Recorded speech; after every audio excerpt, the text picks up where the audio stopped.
Hello everyone, welcome back to another travel vlog.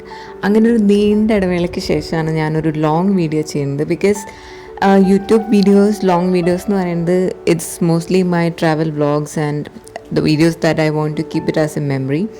So ഈ travel video എനിക്ക് വളരെയേറെ സ്പെഷ്യലാണ് because I am travelling to Belgium with my husband and my parents. Our journey starts from Düsseldorf, Germany. അപ്പോൾ നമ്മൾ train ട്രിപ്പാണ് plan ചെയ്തേക്കുന്നത് and we are taking a train to Brussels. Train travels എപ്പോഴും ഭയങ്കര സ്പെഷ്യലാണല്ലേ, കാരണം ബ്യൂട്ടിഫുൾ കൺട്രി സൈഡ്, ചെറിയ ചെറിയ villages കാണാൻ പറ്റും, പിന്നെ കുറേ ടൈപ്പ് ഓഫ് ഫീൽഡ്സ് കാണാൻ പറ്റും. അപ്പോൾ അത്രയും ഭംഗിയുള്ളൊരു യാത്രയായിരിക്കും എപ്പോഴും ഈ ട്രെയിൻ യാത്ര എന്ന് പറയുന്നത്. ബെൽജിയം എന്ന് പറയുന്നത് ഒരു ചെറിയ കൺട്രിയാണ്, but it has a rich history dating back to the middle ages and it's famous for chocolates, waffles, beer. അങ്ങനെ യൂറോപ്പിൻ്റെ ബെസ്റ്റ് പ്രിസർവ്ഡ് മെഡീവൽ സിറ്റീസിലൊന്നാണ്. So once again welcome to Brussels, Belgium. And it's one of the political capitals of Europe because നമ്മുടെ European union headquarters ഇവിടെയാണ് സ്ഥിതി ചെയ്യുന്നത്. So നമ്മുടെ day 1 ഐറ്റിനറിയിൽ നമ്മൾ Brussels explore ചെയ്യാനല്ല plan, പക്ഷേ നമ്മൾ ബ്രസൽസിൽ എത്തിയ കാരണം ജസ്റ്റ് അവിടെ നിന്ന് ചുറ്റിക്കറങ്ങിയിട്ട് നമ്മളൊരു ലഞ്ച് കഴിച്ചതിന് ശേഷം ബ്രൂക്സിൽ പോകാനാണ് പ്ലാൻ. അപ്പോൾ ബ്രൂക്സ് എന്ന് പറയുന്നത് ഒരു ചെറിയ സിറ്റിയാണ് and it's just 1 hour from Brussels. അപ്പോൾ അതിന് മുന്നേ ആയിട്ട് നമ്മൾ മെയിൻ സിറ്റി സെൻറ്ററിൽ ഒന്ന് ജസ്റ്റ് കറങ്ങി ആൻഡ് നമ്മളൊരു മോൾ പോലത്തെ ഗലേറീസ് എന്ന് പറഞ്ഞൊരു ഷോപ്പിംഗ് സ്ട്രീറ്റ് പോലത്തെ ഒരു സ്ഥലം അവിടെ പോയി. ആൻഡ് അവിടെ എന്ന് പറയുന്നത് അത്രമാത്രം ചോക്ലേറ്റ് ഷോപ്സാണ് കണ്ടത് കേട്ടോ. ഇതൊരു സാധാരണ ഷോപ്പിംഗ് മോൾ അല്ല കേട്ടോ. ഹിസ്റ്ററി, ആർട്സ്, ലക്ഷറി അങ്ങനെ ഒരുമിച്ച് എല്ലാം കാണാൻ കഴിയുന്നൊരു പ്ലേസാണിത്. Back in the 19th century, this was where artists, writers and wealthy families came to shop and socialize. Even today, the charm of this place remains exactly the same. And now, the best part, Belgian chocolates. Belgium is famous for all over the world for producing some of the finest chocolates ever made. അങ്ങനെ നമ്മളും കുറച്ച് chocolate ഷോപ്സിൻ്റെ അകത്ത് കയറി കുറച്ച് try ചെയ്തു and നമ്മൾ കുറച്ച് chocolates ഒക്കെ വാങ്ങിച്ചിട്ടാണ് പിന്നെ നമ്മുടെ അടുത്ത മെയിൻ സ്പോട്ട്സിലേക്ക് പോയത് കേട്ടോ. ആൻഡ് ചോക്ലേറ്റ്സിനെ കുറിച്ച് ഒന്നും പറയാനില്ല, അത്രയും അടിപൊളിയായിരുന്നു ഇവിടുത്തെ ചോക്ലേറ്റ്സ്. ആൻഡ് നമ്മൾ ഇപ്പോൾ പോണത് grand place. This is one of the most beautiful squares in the world. It became a UNESCO world heritage site because of its stunning architecture. ഇവിടെ നിൽക്കുമ്പോണ്ടല്ലോ ഓരോ ബിൽഡിങ്സിനും ഓരോ സ്റ്റോറി പറയണ പോലെ തോന്നും. Most of this buildings were build during the 17th century. The golden decorations, the gothic architecture, everything looks magical. നമ്മളിന്നിവിടെ travel ചെയ്യുന്ന ദിവസം എന്ന് പറയുന്നത് അത്യാവശ്യം ചൂടൊക്കെ ഉണ്ട്, എന്നാൽ വലിയ കുഴപ്പമില്ല. പക്ഷേ നമ്മൾ ഇവിടെ ചെന്ന് കഴിഞ്ഞിട്ടുണ്ടല്ലോ നമുക്കിങ്ങനെ കണ്ണെടുക്കാൻ തോന്നില്ല, കാരണം ചുറ്റിലും അത്രയും ഭംഗിയുള്ള ബിൽഡിങ്സാണ്. ഞാനിവിടെ ജർമ്മനിയിലൊന്നും വന്നിട്ടും ഇത്ര ഭംഗിയുള്ള ബിൽഡിങ്സ് കണ്ടിട്ടില്ല. പക്ഷേ ഇവിടെ എന്ന് വെച്ചിട്ടുണ്ടെങ്കിൽ കുറേ ബിൽഡിങ്സ് ഉണ്ട്, അത് എല്ലാം കാണാൻ ഭയങ്കര ഭംഗി. നമ്മളിങ്ങനെ ഈ സ്ട്രീറ്റ്സിൽ കൂടെയൊക്കെ നടക്കുമ്പോൾ നമുക്ക് ഈ ഫ്രഷ് ബെൽജിയൻ വാഫിൾസിൻ്റെയും ഹോട്ട് ചോക്ലേറ്റിൻ്റെയും ഫ്രഞ്ച് ഫ്രൈസിൻ്റെ അതിൻ്റെയൊക്കെ സ്മെല്ലാണ്. ആൻഡ് ഈ ചോക്ലേറ്റ്സ് പോലെ തന്നെ ഫേമസ് ആണ് ഇവിടുത്തെ ഫ്രൈസ്. അപ്പോൾ ഈ ഫ്രഞ്ച് ഫ്രൈസിനൊരു ഫേമസ് ഷോപ്പുണ്ട്, ഫ്രിട്ടേഴ്സ് അറ്റ്ലിയർ എന്ന് പറഞ്ഞിട്ട്. അപ്പോൾ നമ്മൾ ഇൻസ്റ്റയിലൊക്കെ കണ്ട് നല്ല ഹൈപ്ഡായിട്ട് പോയതാണ് and definitely worth the hype. And next നമ്മൾ നമ്മുടെ മെയിൻ ഡെസ്റ്റിനേഷൻ ബ്രൂക്സും ബ്രസൽസും തമ്മിൽ കമ്പയർ ചെയ്യുകയാണെങ്കിൽ ഇറ്റ്സ് എൻറ്റയർലി ഡിഫറെൻറ്റ്. ആൻഡ് നിങ്ങൾക്ക് ഓർമ്മയുണ്ടാവും നമ്മുടെ ഹിന്ദി സിനിമ PK, അമീർ ഖാൻ്റെ മൂവി, അതിലൊരു ചാർ കഥം എന്ന് പറഞ്ഞിട്ടൊരു സോങ് ഉണ്ട്, അത് ഫുൾ ഇവിടെ ഷൂട്ട് ചെയ്തേക്കുന്നത്. ഈ ബ്രൂക്സ് എന്ന് പറയുന്നുണ്ടല്ലോ ഭയങ്കര ഒരു കാം ആൻഡ് ക്വയറ്റ്, പിന്നെ കുറേ ഗ്രീനറി, ചെറിയ ചെറിയ വില്ലേജ്, അങ്ങനെ ഒരു ബ്യൂട്ടിഫുൾ കൺട്രി സൈഡ്. അതാണ് നമ്മുടെ ഈ ബ്രൂക്സ് എന്നുള്ള സ്ഥലം കേട്ടോ.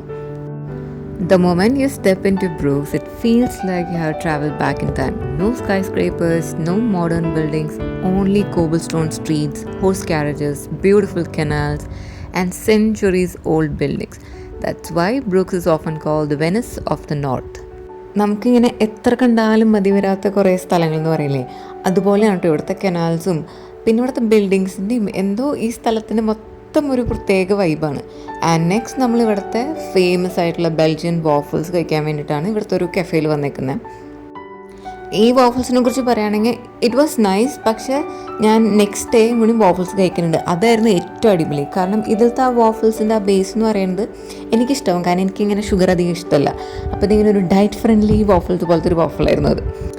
ഇവിടുത്തെ കനാൽസ് കണ്ടോ, നമുക്കിങ്ങനെ കുറേ നേരം ഇവിടെ ഇരുന്ന് ഇങ്ങനെ സ്പെൻഡ് ചെയ്യാൻ അങ്ങനെ തോന്നുന്ന ഒരു സ്ഥലമായിരുന്നു കേട്ടോ. നമുക്ക് എത്ര ഇരുന്നാലും ഇങ്ങനെ മതിയാവില്ല. അവിടുത്തെ ഒരു എയറിൻ്റെ ആണോ എന്താണെന്നറിയില്ല, ഭയങ്കര ഒരു ഫ്രഷ്നെസ് അല്ലെങ്കിൽ ഒരു കാംനെസ്, അങ്ങനത്തെ ഒരു ഫീലായിരുന്നു. പിന്നെ ഇവിടുത്തെ പ്രത്യേകത ഉണ്ടല്ലോ, ഇവിടെ ഇങ്ങനെ കുറേ ഹോഴ്സ് ക്യാരേജസ് ഉണ്ട്. അപ്പോൾ അതിങ്ങനെ ഇടയ്ക്കിടയ്ക്ക് പോകണത് നമുക്കിങ്ങനെ കാണാൻ പറ്റും കേട്ടോ. പിന്നെ ഓൾസോ നമുക്ക് അത് റൈഡ് ചെയ്യാൻ പോകാനും പറ്റും. പക്ഷേ ഞങ്ങളതൊന്നും ചെയ്തിട്ടുണ്ടായിരുന്നില്ല. ഈ ബ്രൂക്സ് എന്ന് പറയുന്നുണ്ടല്ലോ, വളരെ ചെറിയൊരു സിറ്റിയാണ്. അപ്പോൾ നമുക്ക് ആ എൻ്റയർ സിറ്റി ഇങ്ങനെ നടന്ന് കാണാൻ പറ്റുന്നേ ഉള്ളൂ. പിന്നെ അല്ലെങ്കിൽ ദേ ചെയ്യുന്ന പോലെ ബാക്കിൽ കണ്ടോ ബോട്ട് റൈഡ്. അപ്പോൾ ബോട്ട് റൈഡ് എടുത്തിട്ട് നമുക്ക് ആ ഫുൾ വ്യൂ, നമ്മുടെ ആ സിറ്റി വ്യൂ ഫുൾ നമുക്ക് കിട്ടും. പിന്നെ ദേ ഈ ബ്രിഡ്ജിൻ്റെ ഈ സ്ഥലം ഉണ്ടല്ലോ, this is one of the picture perfect location. ഇനി നെക്സ്റ്റ് നമ്മളിത് ഇപ്പോൾ പോകുന്നത് ഇവിടുത്തെ മാർക്ക് സ്ക്വയർ ആണ്. This is the heart of Brooks. The colorful buildings around the square once belonged to the wealthy merchants. Centuries ago, ഈ place എന്ന് പറയുന്നത് യൂറോപ്പിൻ്റെ ഒരു ബിസിയസ്റ്റ് ട്രേഡിംഗ് മാർക്കറ്റ് ആയിരുന്നു. പക്ഷേ today it's filled with cafes, restaurants, പിന്നെ main touristic spots. പിന്നെ ഇത് കണ്ടോ, എനിക്ക് ഭയങ്കര അത്ഭുതമായിട്ട് തോന്നി. കാരണം ഇതിലൊരാൾ കണ്ടോ, ആളുടെ കണ്ണ് മാത്രമാണ് എനിക്കാണുള്ളത്. കുറേ നേരമായിട്ട് ആൾ അങ്ങനെ സ്റ്റാച്ചു പോലെ നിന്നുകൊണ്ടിരിക്കുക. നമ്മളെന്തെങ്കിലും കോൺട്രിബ്യൂട്ട് ചെയ്യുമ്പോഴാണ് കേട്ടോ ആൾ ജസ്റ്റ് കണ്ണുകൾ ബ്ലിങ്ക് ചെയ്യുന്നത്, അല്ലെങ്കിൽ ഫുൾ സ്റ്റാച്ചു ആയിട്ട് നിൽക്കും. And yes, this is our second day in Belgium and today we are exploring Brussels. അപ്പം നമ്മൾ ഡേ 1 ബ്രസൽസിൻ്റെ കുറച്ച് മെയിൻ സ്പോട്ട്സൊക്കെ കവർ ചെയ്തിട്ടുണ്ടായിരുന്നു. അപ്പം നമ്മൾ ഇന്ന് ജസ്റ്റ് രാവിലെ എണീറ്റ് ഫസ്റ്റ് തന്നെ നമ്മുടെ ബെൽജിയൻ വാഫിൾസ് കഴിക്കാൻ വേണ്ടി പോയി. നമ്മുടെ ബ്രേക്ക്ഫാസ്റ്റിന് നമുക്ക് സ്വീറ്റ് ആയിട്ട് സ്റ്റാർട്ട് ചെയ്യാം. പക്ഷേ ഇവിടെ വന്നപ്പോഴാണ് നമുക്ക് മനസ്സിലായത് നമുക്ക് ഇവിടെ സ്വീറ്റ് വാഫിൾസും കിട്ടും, പിന്നെ സേവറി ആയിട്ട് കിട്ടും. അപ്പം നമ്മൾ സ്വീറ്റ് ആയിട്ടുള്ള 2 വാഫിൾസും പിന്നെ സേവറി ആയിട്ടുള്ള ചിക്കൻ ഫിൽ ചെയ്തിട്ടുള്ള വാഫിൾസും കഴിച്ചിട്ടുണ്ടായിരുന്നു കേട്ടോ. അതെല്ലാം അടിപൊളിയായിരുന്നു. ഇവിടുത്തെ എനിക്ക് വാഫിൾസ് ഭയങ്കര ഇഷ്ടപ്പെട്ടു. പിന്നെ നമ്മൾ ഇത്രയും ഷുഗർ കഴിക്കാനോട് കുഴപ്പമില്ല, നമ്മൾ അത്രമാത്രം നടക്കാൻ പോകുന്നുണ്ട്. So it's okay. അപ്പോൾ ഇന്ന് നമ്മുടെ ഫസ്റ്റ് ഡെസ്റ്റിനേഷൻ എന്ന് പറയുന്നത് ഇവിടെ ഒരു കുഞ്ഞു സെലിബ്രിറ്റി ഉണ്ട്. അപ്പോൾ അത് കാണാനാണ് നമ്മളിന്ന് പോകുന്നത്. Manneken Pis, a tiny statue of a little boy peeing. Yes, ഇതെന്താ അത്രമാത്രം ഐക്കോണിക് ആയി എന്ന് ചോദിച്ചാൽ അതിന് കുറേ സ്റ്റോറീസ് ഉണ്ട് ഇവിടെ. But millions of tourists visit it every year. Some say a little boy saved Brussels by putting out a fire. Others believe it represents the city's humorous spirit. Whatever the story, it's definitely one of the most unique landmarks. And now we are heading to the headquarters of the European Union. This is where history meets modern politics. And ഇവിടെ നിന്ന് കുറച്ച് നടന്നിട്ടുണ്ടെങ്കിൽ നമ്മളൊരു പാർക്കിലെത്തും. പാർക്കിൻ്റെ പേര് pronounce ചെയ്യാൻ കുറച്ച് ബുദ്ധിമുട്ടാണ്. സിൻക്വൻറ്റനേറെ park അങ്ങനെ എന്തോ ആണ്. ഇവിടെയാണ് താമസിക്കണമെന്നുണ്ടെങ്കിൽ നമുക്ക് ഈവനിങ്ങിലോ അല്ലെങ്കിൽ മോർണിംഗൊക്കെ ഓടാൻ വരായിരുന്നു. പിന്നെ ഇപ്പം നിങ്ങൾ കാണുന്നത് ഒരു ഇൻസ്റ്റഗ്രാം റീൽ എടുക്കാൻ വേണ്ടിയുള്ള കഷ്ടപ്പാടാണ്. എനിക്കല്ല കഷ്ടപ്പാട്, അതെടുത്ത് തരുന്ന ആൾക്ക് എൻ്റെ ഹസ്ബൻഡാണ് പറ്റിയ കഷ്ടപ്പാട്.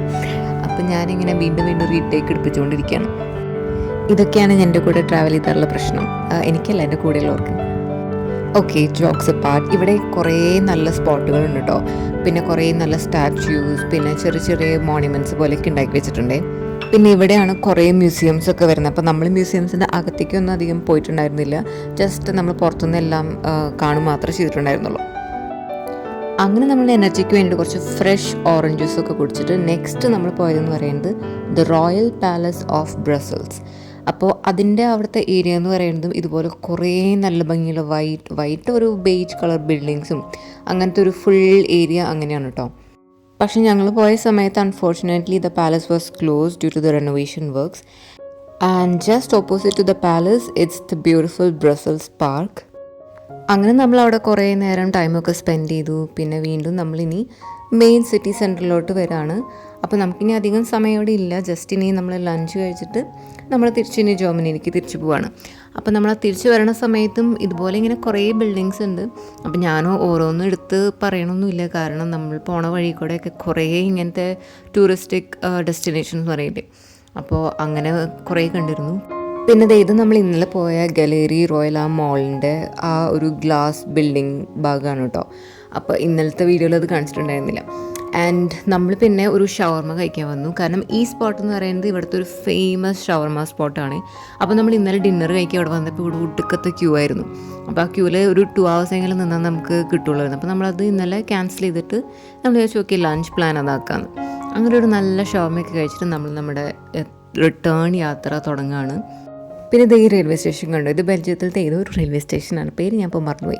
പക്ഷേ അവിടെ എനിക്ക് ഭയങ്കര ഡിഫറെൻ്റ് ആയിട്ട് തോന്നി. അതിൻ്റെ ടോപ്പ് പോർഷനൊക്കെ ഉണ്ട്, ഒരു ഫുൾ വൈറ്റും പിന്നെ ഒരു ഗ്ലാസ് സ്ട്രക്ചറും കാര്യങ്ങളൊക്കെ ആയിട്ട്. ഇനിയും ഇവിടെ കാണാൻ ഒരുപാട് കാര്യങ്ങളും ബാക്കിയാണ് കേട്ടോ. May be next time. Some places impress you with their beauty, but some places stay with you because of the way they make you feel. Belgium is one of those places. ഞാൻ എൻ്റെ റീലിൽ ഒരു വട്ടം പറഞ്ഞിരുന്നു, sometimes the best part of travelling എന്ന് പറയുന്നത് just ഈ bucket list tick of ചെയ്യുന്നതല്ല, it's just creating memories with the people we love. പിന്നെ ഈ യാത്രയിൽ ഞാൻ കണ്ട മനോഹരമായ കാഴ്ചകളിൽ ബ്രസൽസും ബ്രൂക്സും മാത്രമായിരുന്നില്ല കേട്ടോ, അതെൻ്റെ അമ്മയുടെ അടിയുടെ മുഖത്തുള്ള ആ സന്തോഷമായിരുന്നു. Watching them smile, seeing the excitement in their eyes, and experiencing these beautiful places together, that is the memory I'll cherish the most. So, if you ever get a chance, travel with your parents, take that trip, click those photos, make those memories, because one day those memories will become your greatest treasure.